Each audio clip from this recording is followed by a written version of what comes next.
En un mundo donde las coronas todavía brillaban con poder y esplendor, la Europa de principios del siglo XX era un escenario de alianzas y matrimonios reales. En el centro de este tablero estaba el joven y carismático Alfonso XIII, rey de España, un monarca que buscaba no solo una reina, sino un símbolo para una nación en constante agitación. Necesitaba una esposa que pudiera solidificar su trono y garantizar la continuidad de la dinastía Borbón. Entre las princesas de la nobleza, una en particular capturó su atención: Victoria Eugenia de Battenberg, conocida por su familia como Ena, era nieta de la legendaria reina Victoria del Reino Unido. Con su belleza deslumbrante y una refinada educación británica, parecía la candidata perfecta. Su encuentro en 1905, durante una visita de Alfonso a Inglaterra, fue descrito como un momento de fascinación instantánea, rompiendo los fríos protocolos de la realeza. Si esta historia te conmovió, déjanos un like. Es una forma silenciosa pero poderosa de decir: esto importa. Cada me gusta mantiene viva una historia que el tiempo quiso enterrar.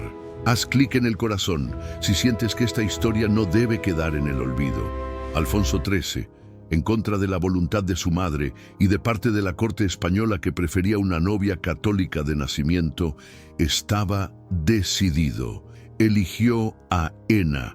Lo que siguió fue un romance que cautivó a la prensa y al público, pareciendo el comienzo de un verdadero cuento de hadas. Cartas intercambiadas y encuentros supervisados sellaron un compromiso que prometía unir dos grandes naciones europeas y traer un nuevo brillo a la monarquía española. La princesa se convirtió al catolicismo, un paso necesario y simbólico para convertirse en reina de España. Todo parecía perfectamente alineado para un futuro glorioso. La unión de Alfonso XIII y Victoria Eugenia no era vista solo como una boda, sino como la personificación de una nueva era de esperanza y modernidad para la nación. La joven inglesa estaba a punto de convertirse en la reina de un país complejo y apasionado. La fecha de la boda fue fijada para el 31 de mayo de 1906 en Madrid. La ciudad se preparó para una celebración sin precedentes, un evento que debía marcar el apogeo del poder y del romance real. Miles de personas se aglomeraban en las calles para vislumbrar a la pareja, sin imaginar que el carruaje dorado que los transportaba no se dirigía solo al palacio, sino a una emboscada que mancharía el día de sangre. La ceremonia en la iglesia de San Jerónimo el Real fue deslumbrante. Victoria Eugenia, ahora reina de España, lucía un vestido magnífico, y el rey Alfonso XIII estaba radiante a su lado. La nobleza de toda Europa fue testigo de la unión que parecía sellar un futuro próspero. Al salir, el sonido de las campanas y los aplausos de la multitud creaban una atmósfera de pura alegría y optimismo, un momento de gloria para la realeza española. Mientras la procesión real avanzaba por la calle Mayor, el carruaje de la pareja se convirtió en el centro de atención. Era el símbolo máximo de aquel día festivo, transportando la promesa de una nueva dinastía. En medio de la multitud exultante, sin embargo, se escondía una intención sombría. El anarquista Mateo Morral, observando desde un balcón, esperaba el momento exacto para ejecutar su plan mortal, un ataque directo al corazón de la monarquía europea. De repente, un ramo de flores fue arrojado hacia el carruaje. No era un gesto de admiración, sino un disfraz para una bomba casera. La explosión fue devastadora. El sonido ensordecedor rasgó el aire, reemplazando los vítores con gritos de pánico y horror. La escena festiva se transformó instantáneamente en un campo de carnicería. Con decenas de muertos y heridos esparcidos por la calle, uno de los más trágicos escándalos reales de la época. Milagrosamente, el rey y la reina sobrevivieron. La bomba explotó un instante antes de alcanzar el carruaje directamente. Sin embargo, el vestido de novia de Victoria Eugenia, antes inmaculado, quedó manchado con la sangre de las víctimas. La imagen de la joven reina, pálida y en shock, con su traje nupcial ensangrentado, se convirtió en un presagio terrible de lo que estaba por venir, un bautismo de fuego en su nuevo país y en su nueva vida. Aquel atentado no fue solo un ataque político, fue una herida profunda en la psique de la pareja y de la nación. Para Victoria Eugenia, la violencia de aquel día marcó el fin de cualquier ilusión romántica sobre su papel. Comprendió brutalmente que su corona no era un adorno de cuento de hadas, sino un objetivo. A partir de ese momento, la sombra de la tragedia pasaría a cernirse sobre su matrimonio y su reinado, haciendo su adaptación a España aún más difícil. Superado el trauma inicial del atentado, Victoria Eugenia enfrentó un desafío más sutil, pero igualmente desgastante: la frialdad de la corte española. Viniendo de un ambiente relativamente más liberal de la realeza británica, se vio atrapada en un mundo de protocolos arcaicos e intrigas palaciegas. Su dificultad con el idioma español en los primeros años y su naturaleza reservada fueron interpretadas como arrogancia, alimentando la desconfianza de los cortesanos. La reina madre, María Cristina de Habsburgo-Lorena, nunca aprobó completamente la elección de su hijo. Veía a su nuera inglesa como una protestante convertida por conveniencia y una influencia extranjera potencialmente peligrosa. Esta desaprobación velada creaba una atmósfera de constante juicio, aislando aún más a la joven reina.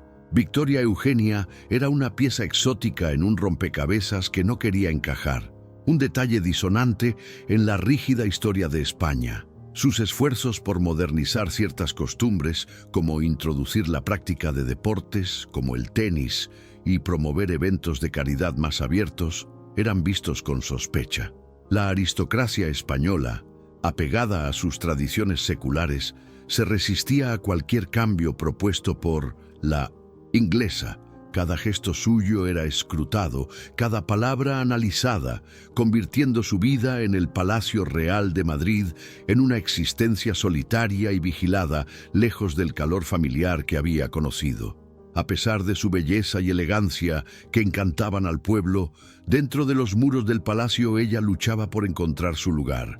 El rey Alfonso XIII, aunque inicialmente apasionado, estaba profundamente inmerso en las complejidades políticas del país y en la cultura machista de la época. Ofrecía poco apoyo emocional a su esposa en su batalla diaria contra el ostracismo de la corte, dejándola navegar sola por aquellas aguas traicioneras. Este canal es para los que creen que el pasado aún tiene algo que decir. Si eres uno de ellos, suscríbete. Suscribirte no solo apoya el canal, es levantar la mano y decir: quiero más historias como esta. ¿Te gustan las historias que otros prefieren esconder? Entonces, este es tu lugar. Únete con un clic. La única esperanza de Victoria Eugenia para consolidar su posición y ganar el respeto definitivo de la corte y del país residía en la obligación más crucial de una reina: dar a luz a un heredero varón, sano y fuerte, para asegurar la sucesión.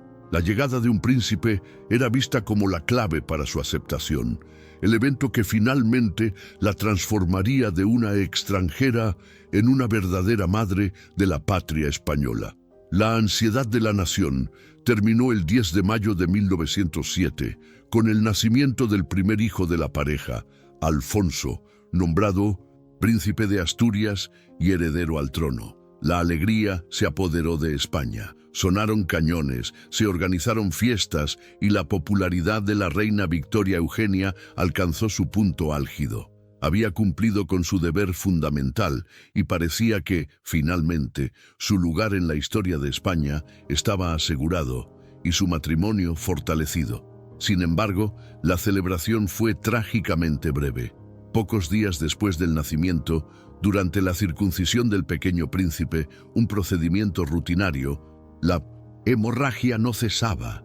El pánico se instaló entre los médicos y la familia real. El diagnóstico confirmó el peor miedo que atormentaba a Victoria Eugenia desde su infancia.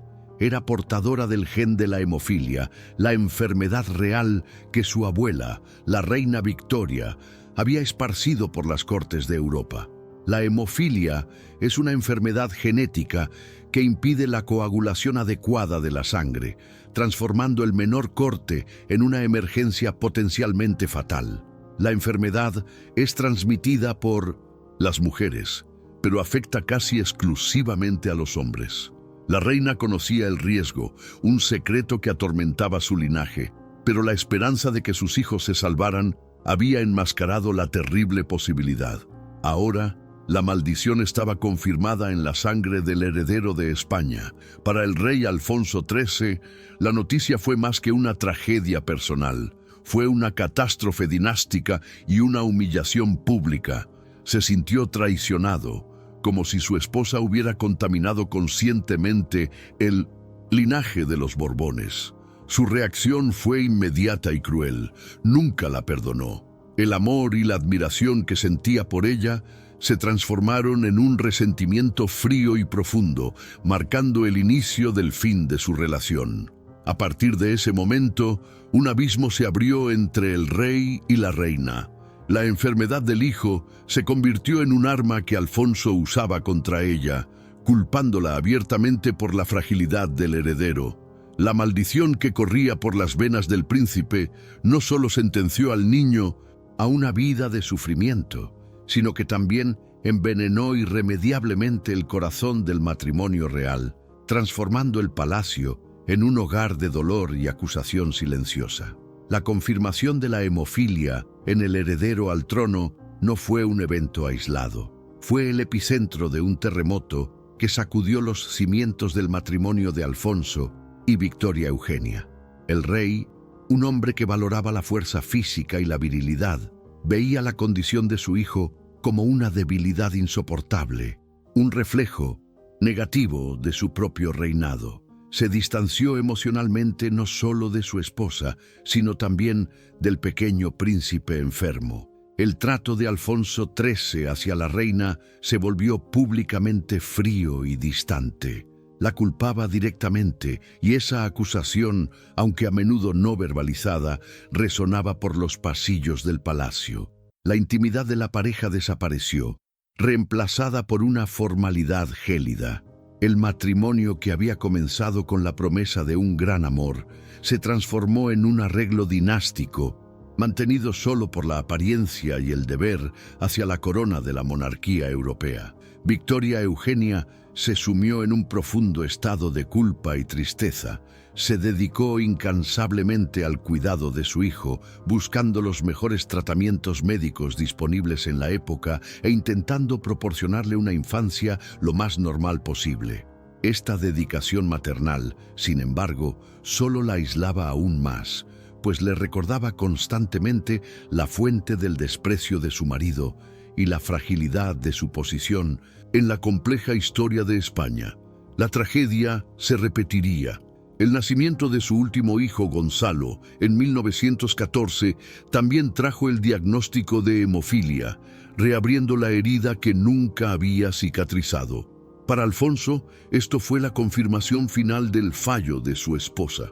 La fractura entre ellos se volvió irreparable, un abismo de resentimiento y dolor que ninguna formalidad de la corte o deber público podría traspasar. El amor había sido completamente reemplazado por la amargura. Esta tragedia familiar se convirtió en el catalizador de la completa desintegración de su vida personal. Sintiéndose libre de cualquier obligación emocional hacia la esposa que, en su visión, había fallado en su misión más crucial, Alfonso XIII comenzó a buscar consuelo y afirmación en otros brazos. El rey, ahora emocionalmente distante, abriría las puertas a una vida de infidelidades que se volverían notorias en toda Europa. Con el matrimonio efectivamente destruido por la tragedia de la hemofilia, Alfonso III inició un largo y notorio historial de aventuras extramatrimoniales. No se esforzaba por ser discreto, y sus amoríos se convirtieron en uno de los escándalos reales más conocidos de la época. Para el rey, las amantes eran una forma de escapar de la atmósfera sombría del palacio y reafirmar la virilidad que sentía que había sido comprometida por la enfermedad de sus hijos. Sus infidelidades no eran secretos de Estado, eran de conocimiento público, humillando profundamente a la reina Victoria Eugenia. La corte, que ya la veía con desconfianza, ahora presenciaba su deshonra en silencio. Las amantes de la realeza se convirtieron en una parte aceptada, aunque escandalosa, de la vida del monarca, mientras la reina era forzada a mantener la dignidad y la compostura en eventos públicos, a menudo en presencia de las mismas mujeres con las que su marido la traicionaba. Entre sus amantes más famosas estaban la aristócrata Beatriz de Sajonia-Coburgo-Gotha y la actriz española Carmen Ruiz Moragas, con quien tuvo 2 hijos ilegítimos. Estas relaciones eran duraderas e intensas, contrastando con la frialdad y el abandono que demostraba hacia su esposa legal. Alfonso mantenía a sus amantes y a sus hijos ilegítimos con generosidad, mientras que su hogar oficial se convertía cada vez más en un espacio de silencio y distancia. Para Victoria Eugenia, cada nuevo rumor era una puñalada en su orgullo y en su corazón. Vivía bajo el peso constante de la traición, una reina en una jaula de oro, obligada a sonreír para las cámaras y a desempeñar su papel impecablemente mientras su vida privada se desmoronaba. Esta humillación continua la forzó a desarrollar una fachada de fuerza e indiferencia, una máscara para ocultar la profunda soledad que la consumía. Aislada de su marido y de la corte, encontró refugio en sus propias ocupaciones. Mientras el rey se entregaba a sus placeres, la reina canalizaba su energía y su dolor hacia un propósito mayor. Se volcó al trabajo de caridad y al cuidado de sus hijos, construyendo para sí misma una identidad separada de la de esposa humillada. Una identidad que le daría un sentido de valor y misión en medio del caos de su vida. Mientras Alfonso XIII se alejaba cada vez más de la vida familiar, Victoria Eugenia redefinía su papel como reina. Se negó a ser solo una figura decorativa y traicionada, sumergiéndose de lleno en causas sociales y humanitarias. Su principal dedicación fue la reorganización de la Cruz Roja Española, transformándola en una organización moderna y eficiente, un trabajo que le valió el respeto y la admiración genuinos del pueblo español. Viajó por el país, inaugurando hospitales, escuelas para enfermeras y centros de asistencia para los más necesitados. Esta inmersión en el trabajo era su forma de escapar de la soledad del palacio y de encontrar un significado para su posición. En sus visitas demostraba una empatía y una cercanía que contrastaban con la imagen distante y fría que la corte intentaba imponer sobre ella. El pueblo comenzó a verla no como la inglesa, sino como su reina. Su vida privada, sin embargo, permanecía como un santuario de dolor. La mayor parte de su tiempo estaba dedicada a sus hijos, especialmente a los 2 hemofílicos, Alfonso y Gonzalo. Supervisaba personalmente sus cuidados, viviendo en un constante estado de alerta, con miedo de que cualquier pequeño accidente pudiera tener consecuencias fatales. Esta preocupación incesante profundizó su resiliencia, pero también la aisló aún más en un mundo de responsabilidades maternales y ansiedad. La relación con sus otros hijos también fue compleja. Don Juan, su tercer hijo, nació sano y se convirtió en la esperanza de la dinastía. Fue en él en quien Victoria Eugenia depositó muchas de sus aspiraciones para el futuro de la monarquía. Se esforzó por garantizar que recibiera la educación y la preparación necesarias para asumir algún día el trono, un en papel que sus hermanos mayores, por salud o renuncia, no podrían cumplir. Queremos saber qué piensas. ¿El amor y el deber pueden coexistir? Cuéntanos abajo. Déjanos tu opinión. ¿Cuál crees que fue el precio real de este amor? Escribe un comentario y mantengamos viva la conversación sobre lo que la historia nos enseña. Así, Victoria Eugenia construyó su propio reino dentro de los muros del palacio. Un reino de deber, caridad y maternidad. Era una corona de soledad, forjada en el sufrimiento y la resiliencia, pero era suya. Se convirtió en una figura de inmensa dignidad, una reina que, a pesar de las traiciones y las tragedias personales, nunca abdicó de sus responsabilidades hacia el pueblo, incluso cuando la nación entera caminaba hacia una crisis política sin precedentes. El drama personal de la familia real no ocurría en un vacío. Fuera de los muros del palacio, España hervía con tensiones políticas y sociales. El reinado de Alfonso XIII estuvo marcado por una inestabilidad crónica, con gobiernos que caían rápidamente, una creciente agitación social y el desastroso legado de la guerra en Marruecos. La monarquía, antes un símbolo de unidad, era ahora vista por muchos como una institución corrupta e ineficaz. En 1923, ante una crisis política inminente, Alfonso XIII tomó una decisión que sellaría su destino. Apoyó el golpe de Estado del general Miguel Primo de Rivera, instaurando una dictadura militar. Aunque inicialmente esta medida trajo una aparente estabilidad, alienó al rey de gran parte de la clase política y del pueblo, que lo vieron como un cómplice del autoritarismo, un traidor a la Constitución que había jurado proteger. Victoria Eugenia, con su perspicacia política heredada de su abuela británica, observaba la situación con creciente preocupación. Entendía que el apoyo de su marido a la dictadura era un error estratégico que podría costarle la corona. Sin embargo, su influencia sobre las decisiones políticas del rey era prácticamente nula.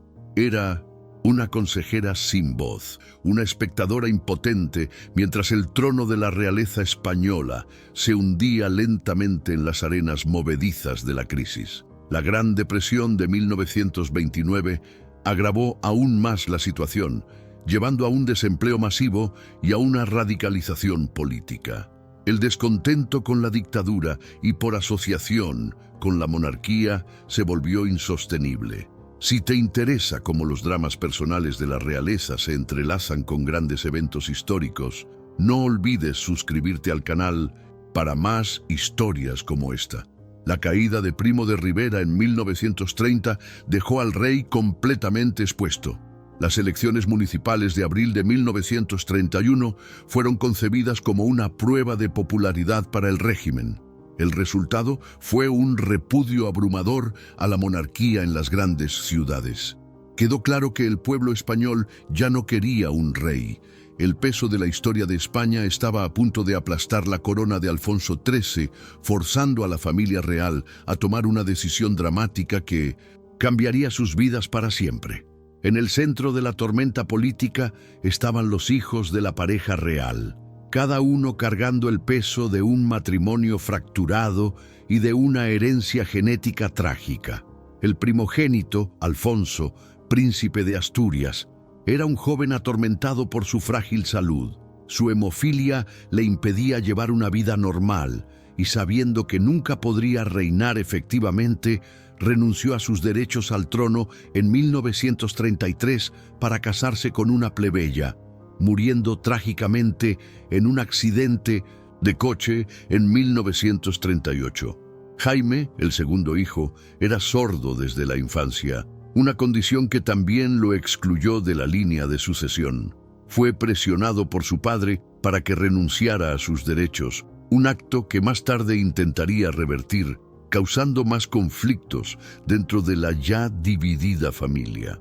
La vida de Jaime estuvo marcada por un sentimiento de inadecuación y por la lucha para encontrar su lugar en un mundo que lo veía como incapacitado para heredar la corona de la realeza española. La esperanza de la dinastía, recayó sobre el tercer hijo, Juan, conde de Barcelona. Sano y robusto, fue preparado desde temprana edad para la responsabilidad de restaurar algún día la monarquía en España.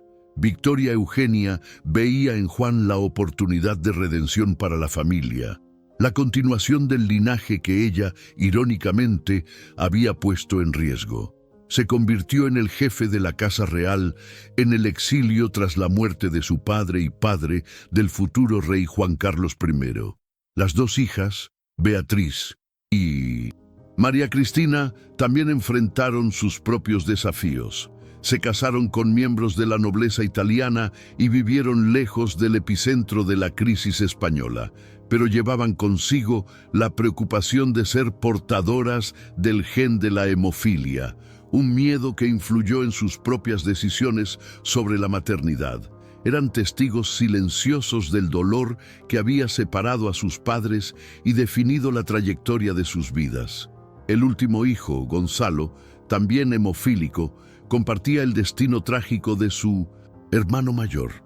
Murió en 1934, a los 19 años, debido a una hemorragia interna tras un accidente de coche aparentemente menor, un evento que devastó a Victoria Eugenia.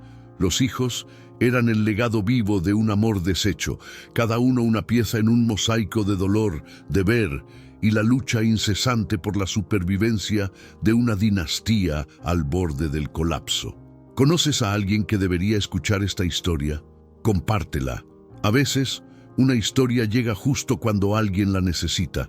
No dejes que esta historia muera contigo. Compártela y deja que otro también levante el velo del pasado. Una historia como esta no debe quedar en la sombra. Comparte si tú también lo crees. Si no quieres perder la próxima revelación, suscríbete y activa la campanita.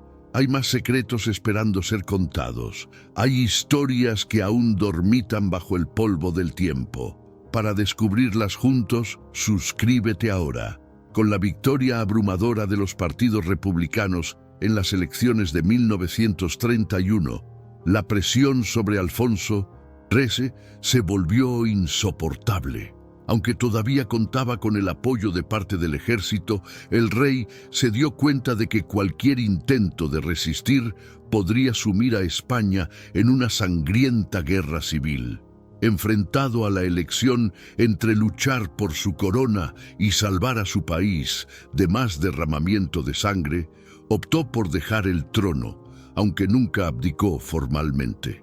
En la noche del 14 de abril de 1931, mientras la Segunda República Española era proclamada en Madrid, en medio de celebraciones populares, Alfonso XIII partió secretamente del Palacio Real. Dejó atrás a su familia, su corona y su país, embarcándose en un exilio del que nunca más regresaría.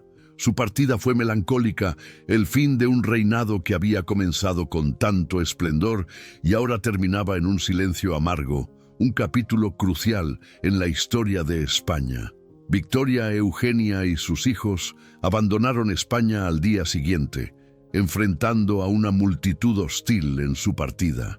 Para la reina, aquel momento fue la culminación de una vida de luchas. Había llegado como una novia aclamada y partía como la esposa de un rey depuesto, una extranjera una vez más.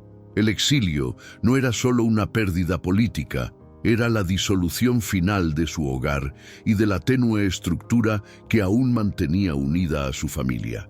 La familia real se dispersó por Europa. Inicialmente se establecieron en París y luego en Roma. Sin embargo, el exilio exacerbó las tensiones ya existentes. Lejos de las obligaciones y del protocolo de la corte española, las fisuras en el matrimonio de Alfonso y Victoria Eugenia se convirtieron en un abismo insalvable. Ya no había un reino que gobernar ni apariencias que mantener. Solo la realidad de dos personas unidas por un pasado de dolor. El inicio del fin de su reinado fue también el inicio del fin de su matrimonio. Sin la corona para unirlos, se vieron confrontados con la verdad de su relación rota. La vida en el exilio sería el escenario final de su drama personal, un periodo de separación definitiva, donde cada uno seguiría su propio camino, cargando las cicatrices de toda una vida de tragedias públicas y privadas. La vida en el exilio forzó una nueva realidad para la familia real. Sin los deberes de la monarquía, la frágil fachada del matrimonio de Alfonso y Victoria Eugenia se derrumbó por completo. Las infidelidades del exrey continuaron y la convivencia se volvió insostenible. Poco tiempo después de establecerse en Roma, tomaron la decisión de vivir separados. No hubo un divorcio formal, que era impensable para una pareja real católica, pero la separación fue definitiva. Alfonso XIII permaneció en Roma, donde continuó involucrándose en conspiraciones políticas con la esperanza de restaurar algún día la monarquía en España. Vivía rodeado de un pequeño círculo de monárquicos leales, pero su relevancia política disminuía cada año.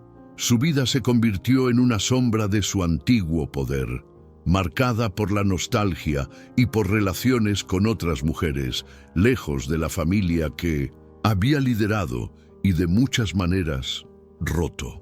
Victoria Eugenia, por su parte, estableció su residencia en Lausana, Suiza. Compró una propiedad llamada Vieille Fontaine, que se convirtió en el centro de la familia real española en el exilio. Allí, finalmente encontró una paz relativa, lejos de la mirada crítica de la corte española y de la presencia opresiva de su marido. Se dedicó a administrar lo que quedaba del patrimonio familiar y a guiar a su hijo Juan, el heredero en el exilio. La separación permitió que Victoria Eugenia finalmente viviera en sus propios términos. Viajaba, visitaba a parientes por toda Europa, incluida la familia real británica, y mantenía una dignidad que impresionaba a todos los que la conocían. Se convirtió en la matriarca incuestionable de la dinastía exiliada, una figura de estabilidad en medio del caos. Su fuerza silenciosa fue fundamental para mantener viva la llama de la causa monárquica durante los años oscuros de la República y la Guerra Civil Española. Aunque separados físicamente, nunca se desconectaron por completo. El destino de sus hijos y la preocupación por el futuro de España continuaron siendo un vínculo entre ellos. Sin embargo, el capítulo de su vida como marido y mujer estaba cerrado para siempre. El exilio les dio la libertad que nunca tuvieron como reyes, la libertad de vivir la verdad de su separación, lejos de los ojos del mundo que antes los observaba. Los últimos años de Alfonso XIII en Roma estuvieron marcados por problemas de salud y una creciente melancolía. La Guerra Civil Española, 1936-1939, y el posterior ascenso de Francisco Franco al poder frustraron sus esperanzas de una restauración monárquica inmediata. Franco, aunque se declaraba monárquico, no tenía intención de devolver el trono a Alfonso, prefiriendo consolidar su propio poder como dictador. Esto fue un golpe final para el exrey. Vio a sus dos hijos hemofílicos morir trágicamente y fue testigo de cómo España era desgarrada por un conflicto brutal. Sus sueños de un regreso triunfal a Madrid se desvanecieron, reemplazados por la dura realidad de un exilio permanente. Su salud se deterioró rápidamente debido a una enfermedad cardíaca y pasó sus últimos días recibiendo un flujo constante de visitantes monárquicos, intentando influir en el futuro de un país que ya no podía gobernar. En enero de 1941, sintiendo que su fin estaba cerca, Alfonso XIII abdicó formalmente de sus derechos al trono español en favor de su tercer hijo, Juan, conde de Barcelona. Este fue su último acto político, un intento de garantizar la continuidad dinástica y legitimar a su heredero como el pretendiente oficial. Fue un reconocimiento de que su propio tiempo había pasado y que la esperanza de la monarquía ahora descansaba en la siguiente generación. Pocas semanas después, el 28 de febrero de 1941, Alfonso XIII murió en su habitación del Grand Hotel de Roma. Victoria Eugenia, a pesar de su larga separación, viajó para estar a su lado en sus momentos finales, un último gesto de deber y de un complejo afecto que sobrevivió a décadas de dolor. Fue un final sobrio para un hombre cuya vida había estado definida por el poder, la controversia y grandes pasiones. El legado de Alfonso XIII es profundamente ambiguo. Fue un rey que amaba a su país, pero cuyas decisiones políticas contribuyeron a su caída. Un marido que comenzó con una pasión arrolladora, pero cuya crueldad e infidelidad causaron un sufrimiento inmenso. Su muerte cerró un capítulo turbulento de la historia de España, dejando a su esposa e hijo la difícil tarea de navegar el futuro de la dinastía.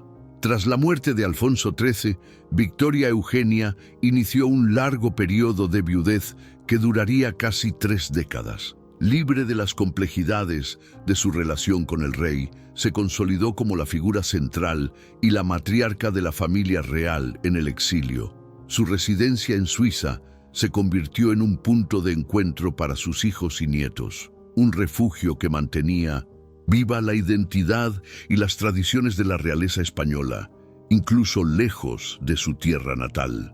Desempeñó un papel crucial en la educación de su nieto, Juan Carlos, el futuro rey de España. Cuando Franco decidió, en un movimiento estratégico, traer al joven príncipe para ser educado en España bajo su tutela, Victoria Eugenia, aunque aprensiva, entendió la importancia política del gesto. Mantuvo una correspondencia constante con Juan Carlos, ofreciéndole consejos y apoyo, moldeando sutilmente el carácter del hombre que un día restauraría la monarquía. Su vida en Lausana era discreta, pero nunca perdió su aura real. Era una figura respetada en la alta sociedad europea, una conexión viva con la era dorada de las monarquías. A pesar de su estatus de reina sin reino, nunca perdió su dignidad ni su sentido de propósito. Su resiliencia ante tantas tragedias, la enfermedad de sus hijos, la infidelidad de su marido, la pérdida del trono, se convirtió en su sello distintivo. Victoria Eugenia sobrevivió a casi todos sus contemporáneos, convirtiéndose en un tesoro vivo de la historia de la monarquía europea. Fue testigo de 2 guerras mundiales, la caída de imperios y el ascenso de nuevos órdenes mundiales. Todo ello manteniendo la esperanza de que los Borbones algún día regresarían al trono español. Su longevidad le permitió convertirse en la guardiana de la memoria de su familia, un puente entre el pasado y el futuro. Administró su papel con una sabiduría y una gracia que muchos en la corte española nunca habían reconocido en ella. La joven reina extranjera y tímida se había transformado en una matriarca formidable, cuya influencia sería fundamental para la transición pacífica de España a la democracia décadas más tarde. Su largo exilio no fue un periodo de inactividad, sino la fase final y quizás la más importante de su servicio a la corona. Durante casi 40 años, Victoria Eugenia vivió lejos de España, el país que la adoptó y luego la rechazó. Sin embargo, en 1968 surgió una oportunidad única. Fue invitada a regresar a Madrid para un evento familiar de gran importancia dinástica, el bautizo de su bisnieto, Felipe, hijo de Juan Carlos y Sofía, y el actual rey de España, Felipe VI. Fue una oferta que ella, a pesar de su frágil salud, no pudo rechazar. A los 80 años pisó de nuevo suelo español. Su regreso fue un evento mediático y simbólico. El régimen de Franco, en un gesto de acercamiento a la familia real, permitió la visita, que fue cuidadosamente orquestada. Para el pueblo español, especialmente para las generaciones mayores, ver a la reina de nuevo fue un momento de gran emoción, un recuerdo vivo de una era pasada, un vínculo con la historia de España antes de la guerra y la dictadura. Durante su breve estancia, fue recibida con una mezcla de curiosidad y afecto. Muchos vieron en ella no a la figura asociada con la caída de la monarquía, sino a una matriarca digna que había soportado el exilio con gracia. Su presencia en el Palacio de la Zarzuela, junto a su nieto Juan Carlos, fue una imagen poderosa, una señal clara de que la restauración monárquica era una posibilidad cada vez más real e inminente. Para Victoria Eugenia, la visita fue profundamente agridulce. Reencontró lugares familiares, pero también los recuerdos dolorosos de una vida que había sido destrozada. Madrid era una ciudad diferente, y ella era una mujer transformada por el paso del tiempo y el sufrimiento. Aún así, la oportunidad de sostener a su bisnieto, el futuro heredero, en sus brazos, en suelo español, fue una forma de cierre, la confirmación de que sus sacrificios no habían sido en vano. Aquel breve regreso fue su despedida de España. Volvió a Suiza poco después del bautizo, sabiendo que probablemente nunca más vería su patria adoptiva. Sin embargo, la visita cumplió su propósito, reforzó la legitimidad de la línea sucesoria y recordó al mundo y a España la resiliencia de la realeza española, personificada en la figura de aquella reina anciana, cuya vida había sido un largo y doloroso viaje de amor y deber. Victoria Eugenia de Battenberg, reina de España, falleció en su casa de Lausana el 15 de abril de 1969, un año después de su última visita a Madrid. No vivió para ver a su nieto Juan Carlos ser coronado rey en 1975, el evento que tanto esperó. Su último deseo fue que su cuerpo fuera finalmente enterrado en España, en el Panteón Real del Monasterio del Escorial, junto al marido que la hizo sufrir, pero con quien compartía la historia. Su petición fue atendida en 1985, cuando su nieto, el rey Juan Carlos I, ordenó el traslado de sus restos a España. Finalmente, la reina exiliada regresó a casa para descansar entre los reyes y reinas de la nación a la que sirvió. Fue el reconocimiento final de su lugar en la historia, un lugar que a menudo fue oscurecido por los escándalos de su marido y por la turbulencia política de su época, convirtiéndola en la mujer que la historia casi olvidó. El legado de Victoria Eugenia es uno de silenciosa fortaleza. Es recordada como la esposa humillada de Alfonso XIII, pero su historia es mucho más que eso. Fue una modernizadora, una filántropa dedicada y la roca que mantuvo unida a la familia real durante las décadas más oscuras del exilio. Su dignidad ante la traición pública y la tragedia personal es una lección de resiliencia. La historia de la realeza española moderna no puede contarse sin ella. Soportó la carga de ser la portadora de la hemofilia, una condición que destruyó su matrimonio y la vida de 2 de sus hijos. Sin embargo, fue a través de su hijo sano, Juan, y de su nieto Juan Carlos, que la monarquía europea en España encontró su camino de regreso. Irónicamente, la reina culpada de la maldición de la sangre fue también la abuela que aseguró la supervivencia y la restauración de la corona. La historia de Victoria Eugenia es un recordatorio de que, detrás de los grandes títulos y los eventos históricos, existen dramas humanos de inmensa profundidad.